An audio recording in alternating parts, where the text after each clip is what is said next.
And welcome to everybody to this Exploring the New D-KEFS Advanced webinar. I am really excited to be here today to share this overview of the new D-KEFS as it is launching in just a few days. I want to take a moment and just thank the incredible team that I got to work with on this, from an incredible author with Dean Dellis, but just also an incredible research psychometrics team, digital team. Everybody involved in this project was just outstanding, and I really appreciate their efforts over the past 16 years to make this happen, and it's just exciting. It's happening next week. I do want to make a quick note that this training is an overview of the D-KEFS Advanced.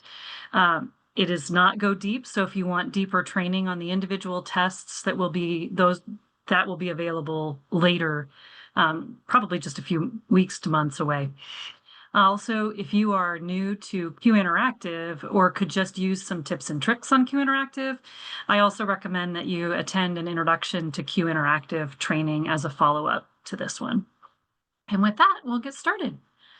I'm going to begin today by talking about why the D-KEFS Advanced will be an important addition to your test library, especially if you are currently only using indirect assessments of executive function.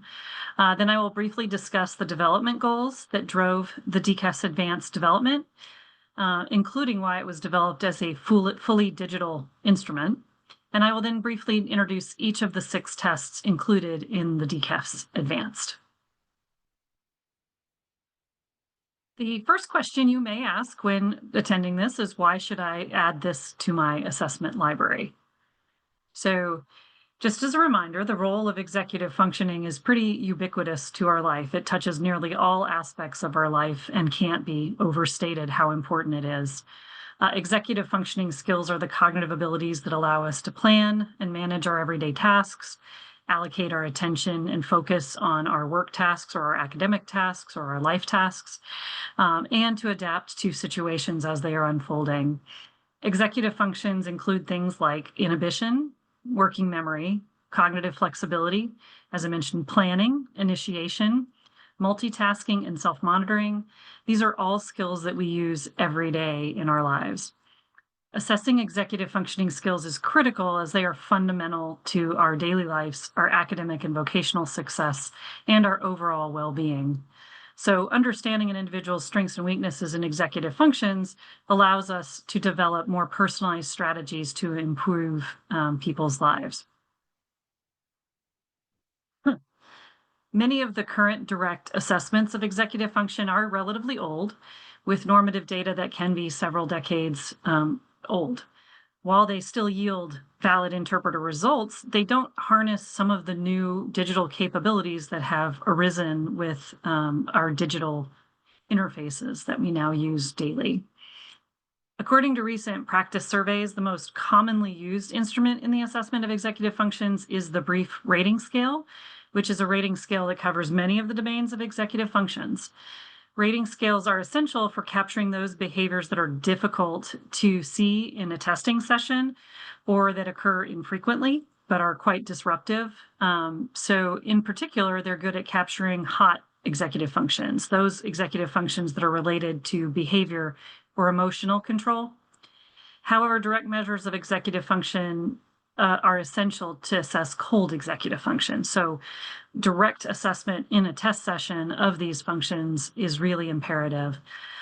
These tend to assess those cold executive functions tend to involve more cognitive processes such as the working memory measures, attention, cognitive flexibility, and inhibition.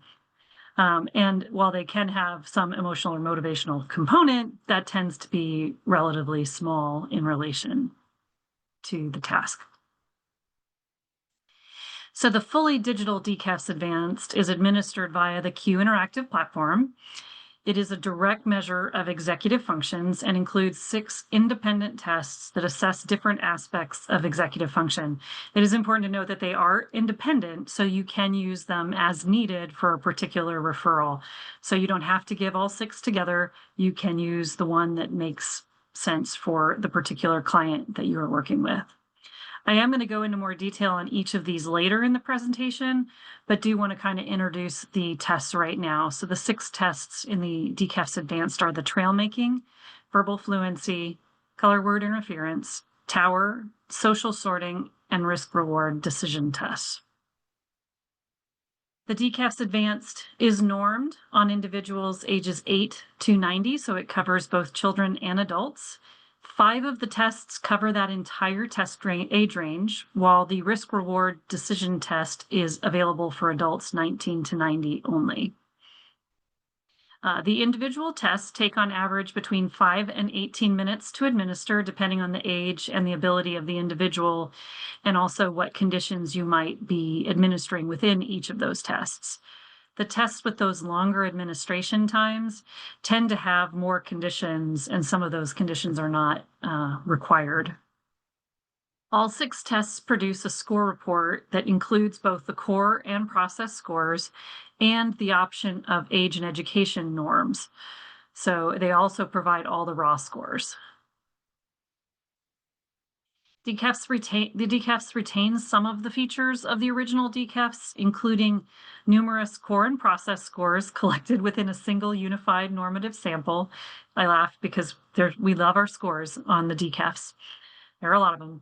However, the D-KEFS Advanced is fully digital and harnesses all the power of that digital delivery to provide data on more areas, such as cognitive strategies, and introduces stronger measures of both global executive functions and specific process and error measures that are computed automatically within the system, and thus decreases the measurement error by alleviating some of the administration and scoring requirements that are typical on measures of executive functioning. There are some new tests and conditions that we have added that also add cognitive complexity to the assessment and expand the construct coverage to additional areas of executive functioning. In addition to these new tests and conditions, the manual also has new correlational and clinical group studies that support the construct and clinical validity of the D-KEFS Advanced. It is important for me to note right now that the D-KEFS Advanced is not replacing the D-KEFS, the original D-KEFS. Rather, it is expanding the breadth and depth of coverage from the original D-KEFS, which will remain available in the paper version. The instruments can also be used together, or they can be used separately to assess an examinee's executive function. Now let's spend a few minutes talking about the development goals when we were designing and developing the D-KEFS Advanced. First, the D-KEFS Advanced was designed from the get-go as a digital-only instrument. By removing the constraint of equivalence across paper and digital, the team was able to really focus on optimizing those digital interactions, the response capture features, and the automatic scoring. The development of digital-only tests also allowed us to create more complex measures, particularly of multitasking, but also across other executive functions as well.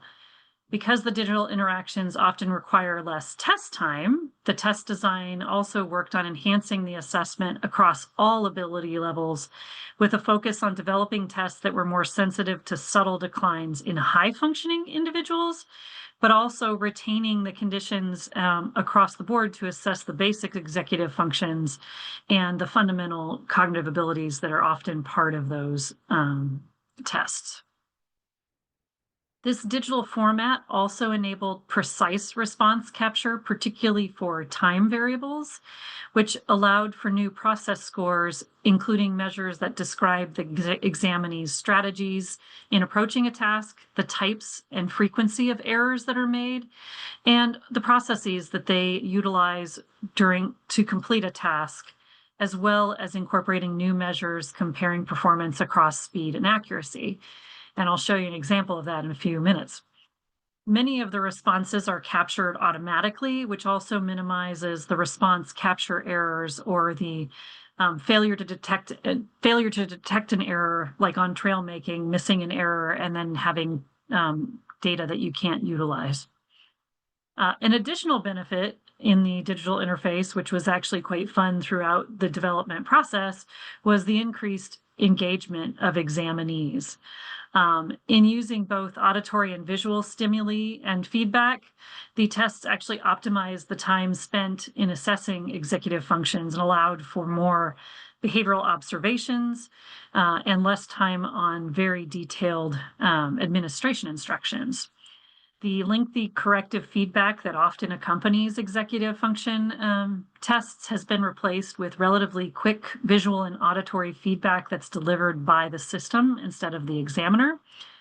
And in addition, administration times have been shortened because of different metrics and ways of providing scores, which allowed for more tasks to be completed without adding additional frustration to the examinee in terms of the amount of time they had to spend.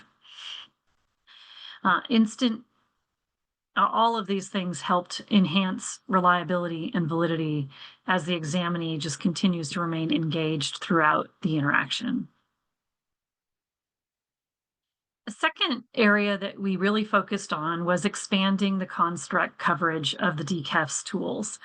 Since the publication of the original D-KEFS, research on executive functioning has exploded, both within the neuropsych world, but also the clinical psych and the school psychology worlds.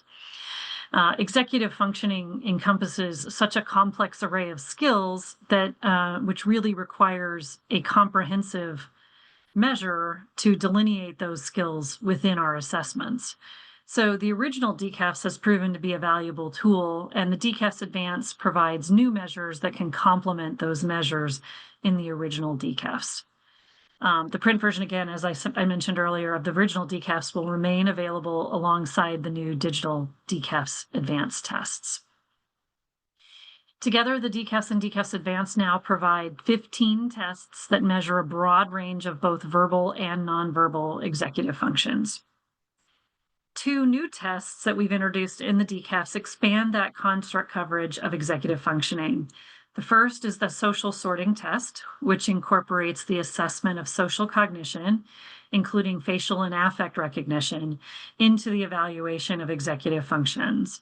Second, the new risk-reward test incorporates the assessment of hot executive functions, those that involve that emotional component, in the context of a problem-solving task. In addition to these new tests, we actually have added some new conditions to several of the tests that expand the construct coverage within one of the tests. Finally, focus was put on increasing the ecological validity of the test to better simulate real-world situations. For example, on the trail-making test, we now assess the effects of systematic introduction of distraction on multitasking skills as evaluated by the new TMT trail-making switching distraction condition. So you will see that in just a few minutes. It's hard to say this, but we did also expand the process approach. If you're familiar with the original D-KEFS, it was among the first set of tests to embrace the process approach to the assessment of executive functioning. However, the all-digital interface of the D-KEFS Advanced takes it to a whole new level and allows just a whole lot more nuanced behaviors to be evaluated. And the automatic scoring allowed for the development of those process scores without adding additional burden in terms of recording and capturing behaviors on the examiner. So it's quite exciting. Across all 6 tests, we have core scores that capture the global performance within a condition or across a test, while process scores capture data on speed, accuracy through both error and correct response counts, and the strategies used by the examinee that contribute to that overall score. By breaking down performance into these new process measures, you can gain valuable insights into the underlying mechanisms of an examinee's executive function deficits, which really allows for much more focused and targeted intervention planning.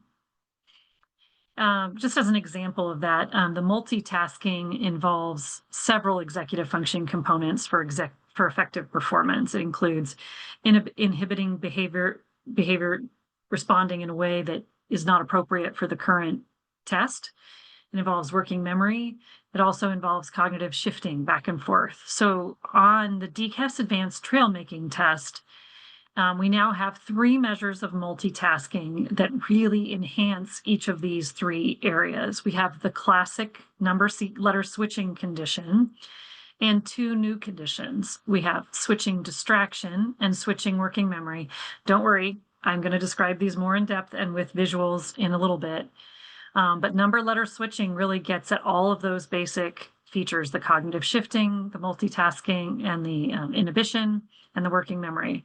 However, the switching distraction condition adds in auditory and visual stimuli to add additional distractions that require additional inhibitory skills. So individuals who are impaired on this condition but okay on the original condition suggest that maybe that response inhibition piece is what is the area of concern. Alternatively, if someone does fine on number letter switching and then does fine on switching distraction, but then struggles with the other new condition, switching working memory, the problem likely lies with a underlying working memory deficit or difficulty.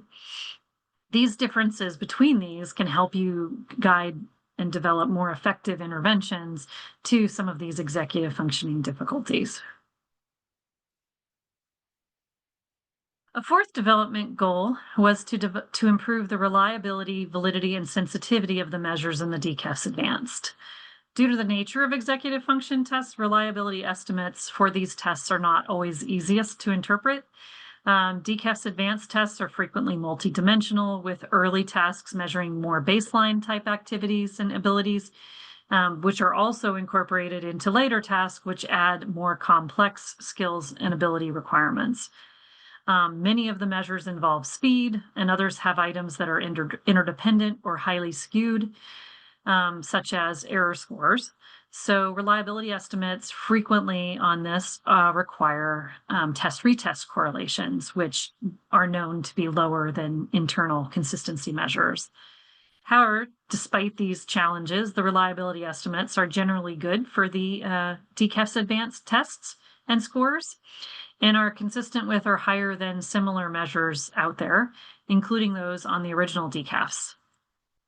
In addition, we have a lot of clinical and concurrent validity study data to support the validity of the D-KEFS Advanced. Throughout development, clinical utility was really a driving force and key in our design of our tests. Individuals with various motor difficulties or clinical disorders were included in early design and development phases to ensure that our work on the interface and the response requirements were widely accessible to a wide variety of populations. Multiple adult and child clinical group studies show higher effect sizes using the D-KEFS Advanced compared to other tests of executive function. And again, multiple concurrent and clinical studies are available in the manual. Interpreting the D-KEFS Advanced scores, as I've mentioned, there's a lot of them, can be daunting, particularly if you are new to D-KEFS entirely. So the manual and score reports provide detailed guidance, flowcharts, and graphs to help assist users with interpreting and sharing results. All scores are adjusted for age, with options for deriving core scores based on an age and education. So let me show you an example of one of these things in the report. This is an example of the speed accuracy trade-off analysis. So speed accuracy trade-off scores assess how examinees balance their response speed with accuracy on timed tasks. So the examinees' scores are plotted on this graph to indicate whether the examinees sacrificed speed for accuracy. And I should probably sacrificed. Oop, that did not do it. Okay. Sacrifice speed for accuracy, so they would fall in here. In other words, they slowed down in order to increase their accuracy, sacrificed accuracy for speed, so they went fast but weren't accurate, or had a more balanced approach between their speed and accuracy. Now, it's important to note that the balanced approach doesn't necessarily mean that they were well developed. They could either be strengths or weaknesses, but just that they had a balanced approach to using their speed and accuracy within the test. These graphs are provided on the trail making test, the color word interference test, and the tower test to help describe how the examinee allocates their resources in regards to speed and accuracy within each of those tests. And we're hoping that these are helpful in helping convey information to examinees, family members, or other stakeholders in an assessment. These measures are included in the report without adding any additional requirements to the examiners to derive those. The final development goal centered on the practitioner, you, the individuals administering the D-KEFS Advanced. Print versions of executive function tests can be among the most cognitively difficult tests for examiners to administer.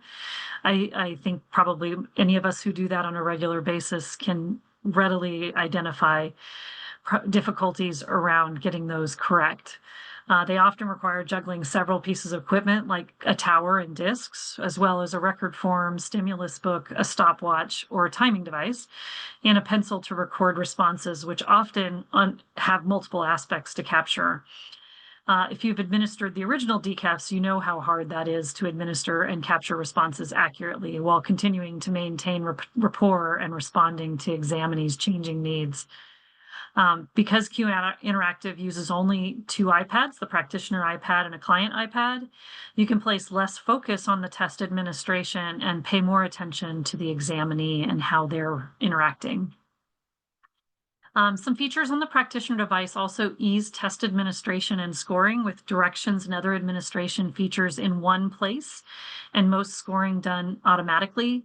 I'm going to discuss some of these features when I discuss the individual tests, but most of these tests have some shared features, such as notifications that automatically alert you when a prompt is triggered and needed. And a lot of the time when that prompt involves teaching or redirecting the examinee, the test is automatically paused so that the examinee can't respond and their focus is on the prompt that's being given.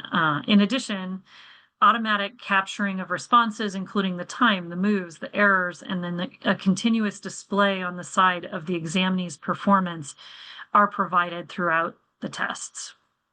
This streamlined administration and automatic scoring significantly reduces the burden on you, the examiner, and reduces scoring mistakes, thereby decreasing measurement error. So essentially, your focus can remain on observing the behaviors and emotions and exhibited by the examinee throughout testing with minimal need to be adhering to a bunch of rules in a manual trying to figure out how they impact you at that moment of delivery. All right. So without further ado, we will now take a look at those new D-KEFS advanced tests. The first one we'll look at today is the trail making test. And the new trail making test is derived from that classic switching task that has been used extensively by neuropsychologists for over 80 years, including in the original D-KEFS. The trail making test, or TMT, sorry, assesses basic to complex multitasking, as well as the fundamental cognitive skills of overlearned number and alphabet sequencing. Two new switching conditions, which I've alluded to, were developed to assist in assessing the contribution of cognitive shifting, response inhibition to distracting stimuli, and working memory. The final test has 5 conditions, 2 baseline sequencing tasks that require the examinee to connect numbers in order or letters in order, and then 3 switching tasks that require the examinee to switch between numbers and letters, including the 2 new conditions that assess the role of distraction and working memory. I do want to note that the scores have changed to reduce testing time and capture more connection level data. The core score for each condition in trail making is the mean correct with errors connection time, which is the time that it takes to make a correct connection, including the time to make any errors that were made between that correct connection. So this means that the time limit is actually shortened. We can shorten that because an examinee does not have to complete all the connections for a score to be calculated. Because it will be calculated up to the time limit. Additionally, scores reflecting the mean time to make all connections or mean pure speed time are provided, as well as detailed frequency and type of error scores for each condition. As I showed just a minute ago, that speed accuracy trade-off graph is provided to demonstrate the examinee's speed in relation to their accuracy across the 3 switching conditions. As you'll see in the following demonstrations of the conditions, the trail making test expands the construct coverage within the D-KEFS, and new features aid in improving that ease of administration. You will no longer have that experience of missing one error on a trail making test and having to not be able to utilize normative scores. All right. I do want to note that the examples I'm about to show are simplified examples that are intended as an elementary demonstration of the core concepts or the platform functionality of the item. Due to the broad audience that's here today and test security, I will not be showing the actual D-KEFS Advanced test items. At the end of the webinar, there will be a list of resources to continue to explore the D-KEFS Advanced. Some of these are available now, while others will be available in the coming months, but these will allow you to have a lot more interaction with the tests in a more direct way. Before I share the client screens, I do want to share the practitioner device view throughout administration. I'm only going to show TMT, but there are some key features here that I think are important to point out. First, all instructions, prompts, other information required to administer the test are going to be provided on the left side of the screen or will appear as they are needed during test administration. Prompts are triggered by examinee responses and appear as they are needed during the sample item for TMT, and the examinee is prevented from responding while these are given. So on trail making, prompts are not provided during test items, but on other tests, they are provided real time in the test items as well. Only visual feedback is provided to the examinee during the test items on trail making. Time, errors, and responses are all automatically being captured, and then it will be displayed on the practitioner screen as they occur. And an image of the examinee screen will be in the middle of your practitioner device so that you will be able to see all the responding being done by the examinee real time without having to lean across and look at the client device to see responses. Finally, over here on the right is the timer, which controls the administration and the start of the items. And any buttons that are required for administration to catch certain types of behavior. Most of the sample items in D-KEFS are can be readministered. And here is the beautiful readministration button. If the examinee doesn't understand in the beginning, they can be readministered. And again, because it's digital, you don't have to pull out a whole new response booklet to do that. Scores will automatically appear up in the corner. The core score will appear there, and if you click on it, it will give you the raw scores for all of the error and other scores for that test. And this is what the examinee is seeing. First, 2 conditions of the new trail making test assess an examinee's sequencing ability for either numbers or letters. So in number sequencing, the examinee will touch the numbers in sequential order. And in letter sequencing, the examinee touches the letters in alphabetical order. I'm only going to show number sequencing, but letter sequencing is set up the same way. Each condition consists of a demonstration item, as a repeatable sample or practice item, which was what was the previous slide with the practitioner view. And then the examinee complete to ensure they understand the task before you give them the the test item. All responding is done using a stylus. Once you hit the test item also, you won't be giving any other feedback. All feedback will be provided on those. The examinee does respond by touching each circled item with a stylus. It is important and required to use a stylus. That is how it was standardized, as finger conductivity and registration on the screen is not consistent across examinees. And the stylus also physically removes the hand from the screen, which improves visibility of the entire stimulus and prevents inadvertent touches by, an examinee who will put their hand down on the screen, and then that would register as a response when that's not really intended. In addition, the tolerance areas for these circles allow for some degree of imprecision, which we would not be able to do with the drawing lines. So this accommodates a lot more fine motor problems that are often observed in younger and older examinees. So let me show you how this is going to look.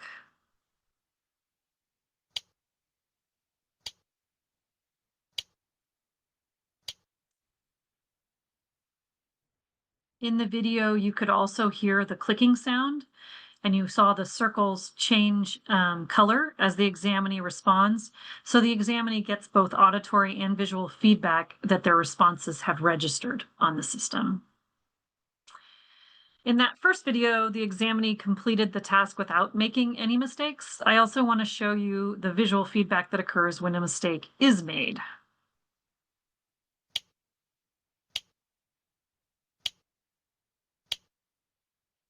If you notice, the line and incorrect circle turned red to indicate that a mistake was made. And then the test continues with when the examinee selects the next correct circle or the next connection is made. And it always connects back to the last correctly selected circle. There are 3 types of errors that are tracked across the 5 conditions. We have sequencing errors, set loss errors, and discontinue errors.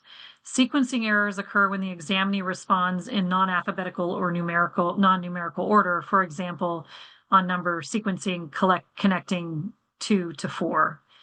A set loss occurs when a number response is made when it should have been a letter response, or vice versa, for example, on number sequencing 1 to B.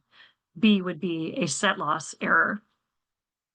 If the examinee does not complete all the correct connections for a condition within the time limit, any correct response that they did not touch during that timed task is considered a discontinue error. Third condition, letter number sequencing, requires the examinee to switch between 2 overlearned verbal tasks: number and letter sequencing. This is the classic trails condition that you've seen in many other measures, and measures baseline multitasking because it assesses cognitive shifting in a quiet, structured setting. In this task, the examinee switches between selecting a letter and a number in order. For example, 1A, 2B, and so on. Oh, that did not play. Hold on.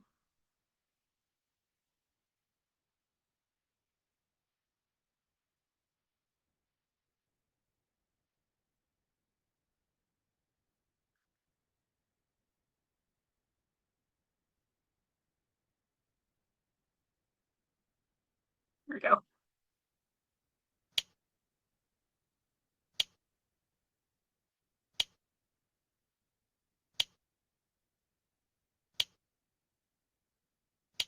This condition is where most trail making tests end. However, within this new digital administration, we have 2 new measures, and I will show you those now.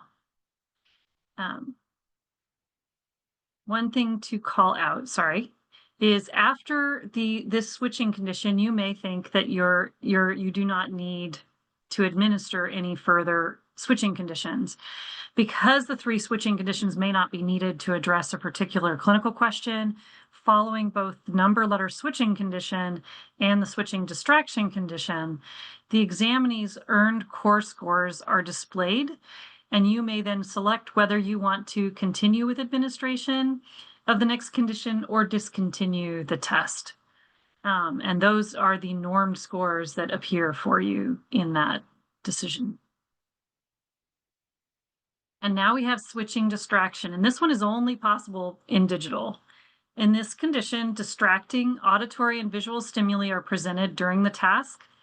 The distracting stimuli are presented after each correct response is made to isolate and magnify that next prepotent stimulus, that incorrect response that is just really heavily um, pulled for because it's the next sequential response within the set. You must inhibit that to make the next correct response. The examinee is instructed to ignore any of the numbers or letters that they hear, and you can see here's one, the number one there, not in a circle, and are not in a circle, and to continue switching between connecting the numbers and letters in order that are in circles. In this condition, the distracting element increases that demand on response inhibition because of all these other distracting stimuli. A special type of set loss error can occur in this condition when an examinee touches one of the visual distractors. So when they touch, like if they, in this example, if they touch that one that is not in a circle, that would count as a set loss error as well. And let me show you how this works. 2, B, 3, 3, 4, D, 5. Similar to the display following the number letter switching, which I just showed, there will be one after this one to determine whether or not you want to continue on and give switching working memory. So switching working memory is also only possible within digital. In this condition, each time a correct connection is made, a line briefly appears connecting the two circles and then disappears after roughly half a second or 500 milliseconds. The last correctly selected circle will remain blue to orient the examinee to the last correct response. Thus, no permanent connecting lines will remain on the stimulus for the examinee to track their position. In this condition, the disappearing lines increase the demand on working memory because they no longer can just retrace a line, allowing that examination of working memory within multitasking.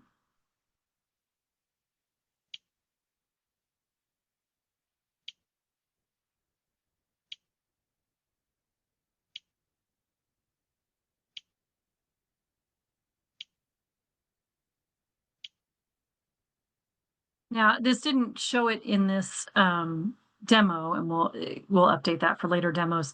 But this also flips the number letter order. So on switching working memory, not only do they have the loss of lines, but instead of going number to letter, they go letter to number. So they would go A1, B2, C3.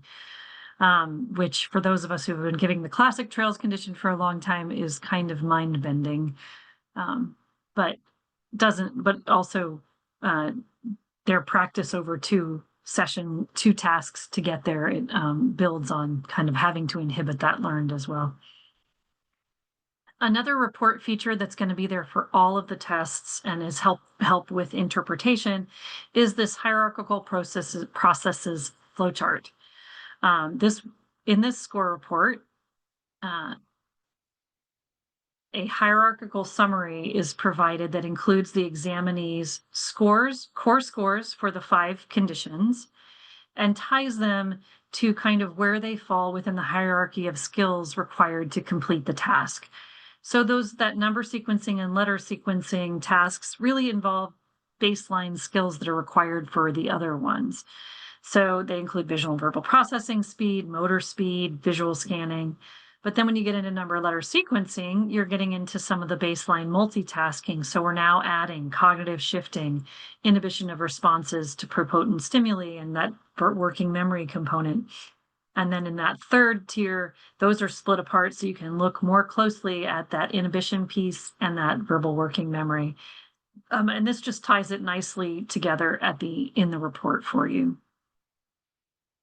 The second test is the verbal fluency test, which assesses the ability to rapidly generate verbal responses according to phonemic rules or semantic rules, and to perform verbal multitasking by switching between phonemic and semantic rules. There are 7 trials in this, 3 letter fluency trials in which the examinee says as many words as possible that begin with a specified letter. 2 category fluency trials in which the examinee states as many words as possible from a specified semantic category, and 2 switching fluency trials in which the examinee switches between phonemic and semantic rules. Having 2 switching trials is a change from the original D-KEFS, as is switching between a phonemic and a semantic category. In the original D-KEFS, you switched between 2 semantic categories. So you can start to even think, if you use verbal fluency regularly, which of those might fit better for your particular clinical population or for a particular clinical case, because you can use either version. Also, for individuals 14 to 69, the second switching trial involves switching between 3 categories, 3 phonemic and semantic categories. So these new trials provide more difficult and sensitive measures of verbal multitasking in clinical populations. We observed quite good effect sizes on those new switching tests. Now, on verbal fluency, only one iPad is needed, that practitioner iPad. So this is also the only test where you, the examiner, has to capture responses. The iPad automatically audio records the responses made by the examinees so that you can either capture and write in the responses during test administration, or you can play back later and capture them later. A new feature that was just introduced this year, responses can now be handwritten or typewritten using a connected keypad.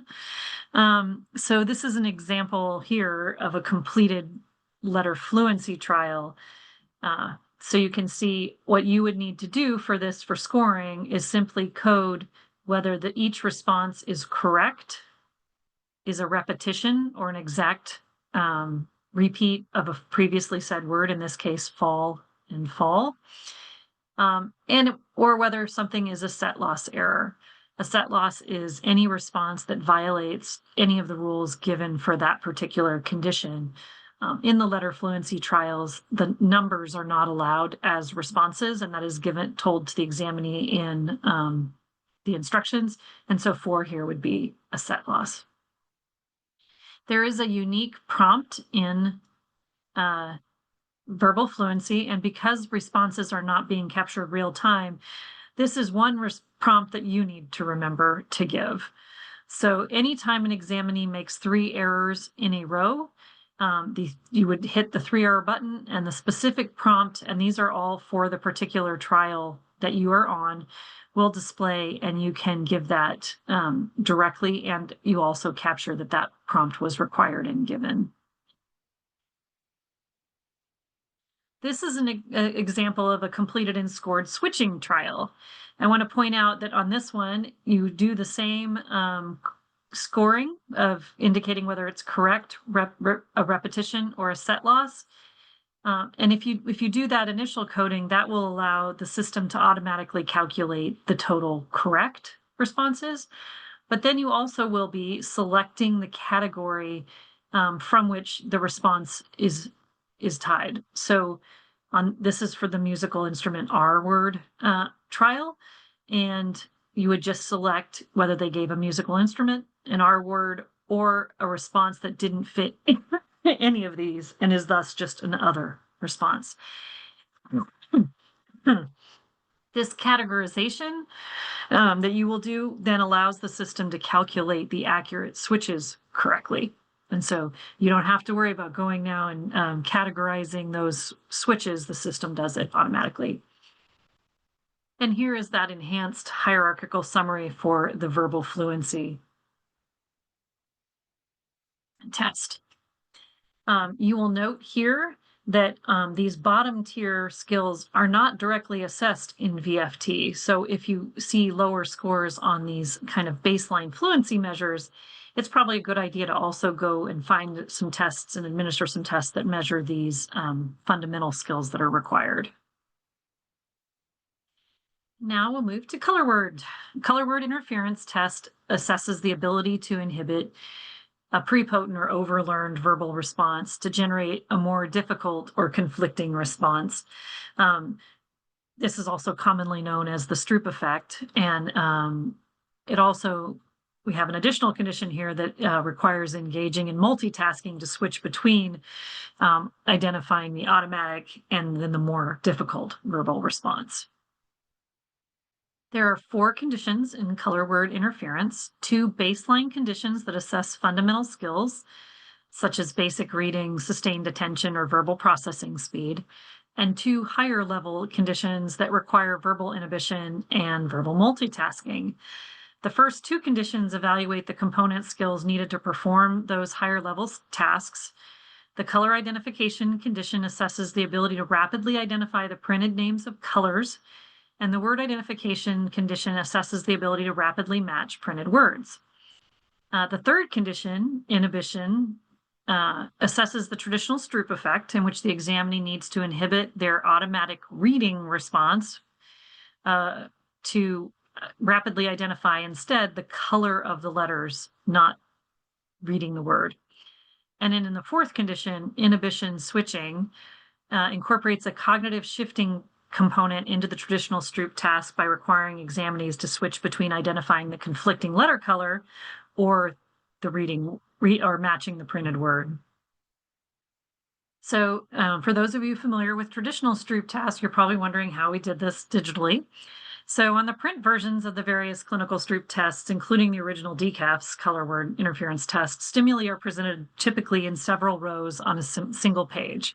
The examinee is asked to read across all those rows, and the time to complete all the rows is the key score. This method is difficult. It can result in examinees skipping over items or rows, which is difficult to track as the examiner, and it makes capturing, coding, and correcting responses very difficult, particularly for examinees who are very fast responders.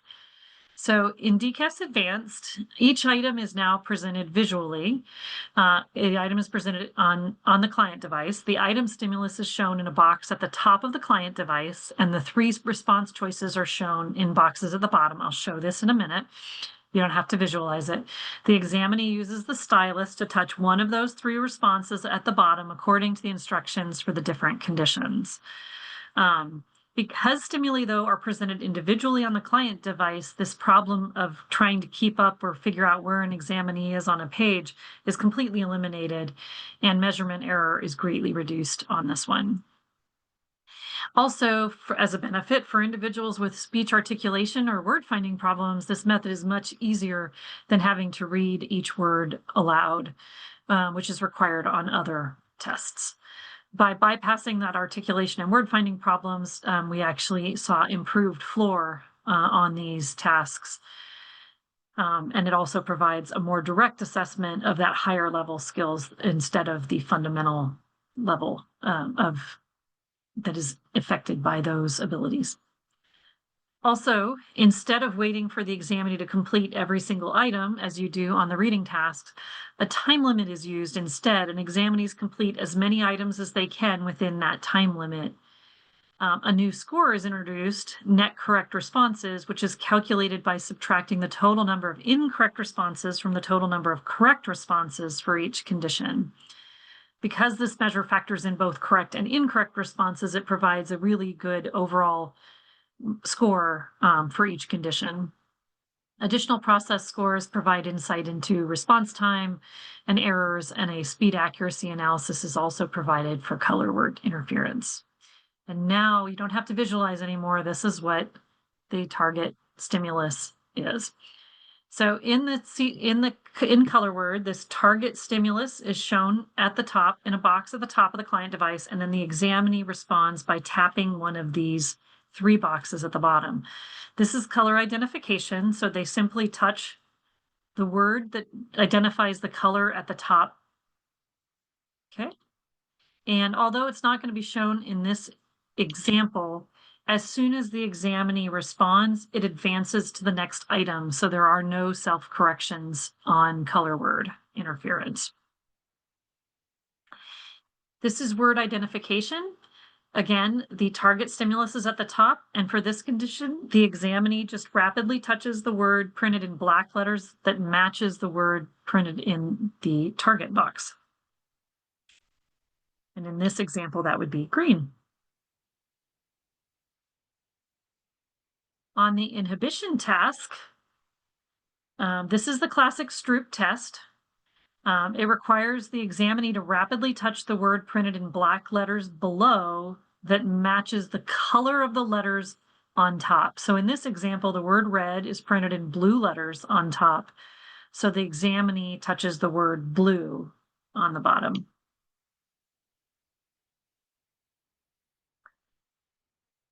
Finally, the inhibition switching condition requires the examinee to switch between identifying the conflicting color of the letters or matching the printed word at the top. So the examinee responds based on the interior color of the box at the top. So if the box on top has a white interior, like in the example you're seeing now, the examinee would select the color of the letters. However, if the interior of the box is red, green, or blue, the examinee will match the printed word. For example, well, let me show. So for this example, that would have been red because it was um, the word green printed with red letters inside a white box. However, in this second example, the target stimulus on top is the printed word blue in red letters, but it is inside a green box, so the correct response is to match the word, which is blue. A key is always left in display for the examinee in case they forget or are unable to hold that into their memory. And here's a look at the hierarchical summary in the report for color word interference. And similar to trail making, this one measures both the baseline skills and the higher level skills directly within the test. All right, tower test. The D-KEFS Advanced Tower Test assesses several primarily nonverbal executive functions, including spatial planning, problem solving, and working memory. The examinee is shown chips of varying sizes placed on 3 tables. The tower requires the examinee to move those chips, drag and drop them one at a time from one table to another, using the fewest number of moves possible in order to replicate the target placement of the chips shown at the top of the client device. 10 items have chips that are solid colors, and 7 items have chips with striped colors, and those item types are intermixed and change, and the rules change for responding. For items with solid chips, the examinee is instructed never to place a larger chip on a smaller one, and for items with striped chips, the examinee is instructed never to place a smaller chip on a larger one. This introduces a cognitive shifting aspect into this classic test.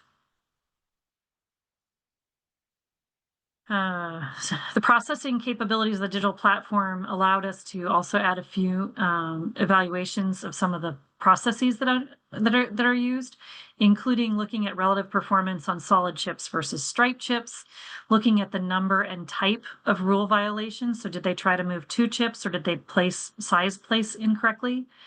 And as well as looking at the number of unproductive moves that may not break a rule, but don't get the person any closer to a solution, or new measures that capture impulsive trial and error responding. And here is a video demonstrating the tower item. Notice that the sounds indicate when a chip is placed, and the blue highlighted area indicates when a chip is in the drop zone for a table.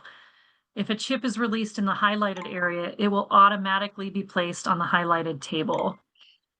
This second item is a striped item where large chips are placed on smaller chips.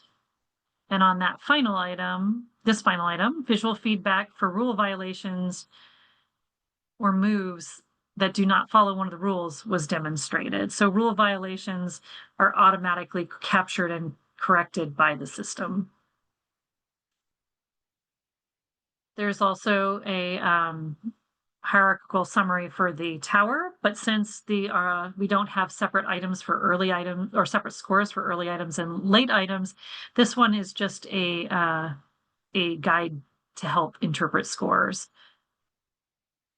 And now we'll get to the social sorting test, which is modeled after the Wisconsin card sorting test, but uses images of people with different emotional expressions and clothing to measure problem solving that requires spatial and affect recognition, concept identification, the examinee's use of feedback to change behavior, conceptual flexibility, and inhibition of perseverative responses. So in this, the examinee is shown 4 key cards and a stack of sorting cards, and then matches each of the sorting cards to a key card to identify the sorting rule, which is unknown to them. After each sort, the examinee is given correct or incorrect feedback. It's all provided visually according to predefined rules. And following a series of correct sorts, the sorting rule will change without warning to the examinee. The examinee must rely on all of that feedback to continue the task and guide their next response. This is more difficult on some sorts because some sorts match on multiple concepts and some sorts match on a single concept. Because one of the sorting categories involves identification of affect, there is an optional affect matching task to allow a quick look at this skill, although no norms are provided for that measure. There is a new global score that was developed that considers performance on a combination of 3 traditional Wisconsin card sort variables, including number of categories completed, total number of sorts administered, and percent correct responses. This new score captures the overall performance and yielded relatively large effect sizes in the various clinical groups. So I do want to note that these are not the actual stimuli, again, for test security reasons, but they do demonstrate how the interface is going to work during administration. The 4 key cards are located at the top, and the stack of cards to be sorted are at the bottom. The examinee uses a stylus to drag the top card on the stack and place it below the key card in one of these 4 slots. You will note that feedback is given visually. This first one is a correct sort, and so there is a green check mark. That is also a correct one. And then when it's incorrect, there is a red X as well as the box is shaded red. So both the box shadings and the visual indicator here tell you the feedback for that particular sort. They also have it in the social sort hierarchy. In sake of time, I'm just going to keep going. The final test here is the risk-reward decision test, or RISC. RISC measures those hot executive functions of risky decision-making in the context of a problem-solving task involving a horse racing game. For each of 60 races, the examinee is going to pick one of 3 horses that vary in terms of their odds of winning and their payoff. And the odds of winning are well defined at the beginning of the test through the instructions, so the examinee does not have to learn them by trial and error like on other risk-taking tests. The examinee must choose between a horse that has the lowest chance of winning but pays the most, a horse that is most likely to win but pays the least, and a middle odds horse that pays a middle range amount. Money is earned or lost based on a predetermined outcome, and the examinee uses their win-loss feedback each time to adjust their level of risk-taking to maximize their winnings. While overall winnings is the core variable, scores also describe the examinee's response to winning and losing. For example, how frequently do they select a lower bet horse following a loss or a higher bet horse when they win? These provide more information on the examinee's decisional approach to the task. As I mentioned earlier, risk was normed on individuals 19 and older, so this one is not available for kiddos. Here is the general screen. The examinee selects one of the 3 horses, which starts the race. As you saw, both visual and auditory feedback is provided following the race. They get the ribbon and the information on how much money they gained or lost, as well as a chime sound when they win. And finally, this is the hierarchical flowchart for risk, which shows the split here between the cold and hot executive functions needed in that 3rd tier of responding. And on a personal note, I think risk is just a fun one to give because it elicits a lot of behavior that you don't typically get on other measures, including cheering and yelling for horses, as well as other behaviors that just really add to your interpretations. Finally, I just want to this ends with a few resources that you can follow up with. If you are not familiar with Q Interactive, you can sign up for a free trial. If you are a Q Interactive user, you can explore and review the D-KEFS Advanced tests in practice mode. The D-KEFS Advanced is releasing next week, so these will be available starting next week. Yay! Also, you can visit the Pearson Assessments website, the D-KEFS Advanced. If you add that at the end, this will come up and you'll be able to see an FAQ that we are going to be continuously updating as we get questions in from customers. I imagine there will be a few added after this talk. You can see Chapter 1 of the D-KEFS Advanced Manual. Some sample reports will be up there soon, as well as additional training opportunities. You can also contact and reach out to your assessment consultant for a demonstration.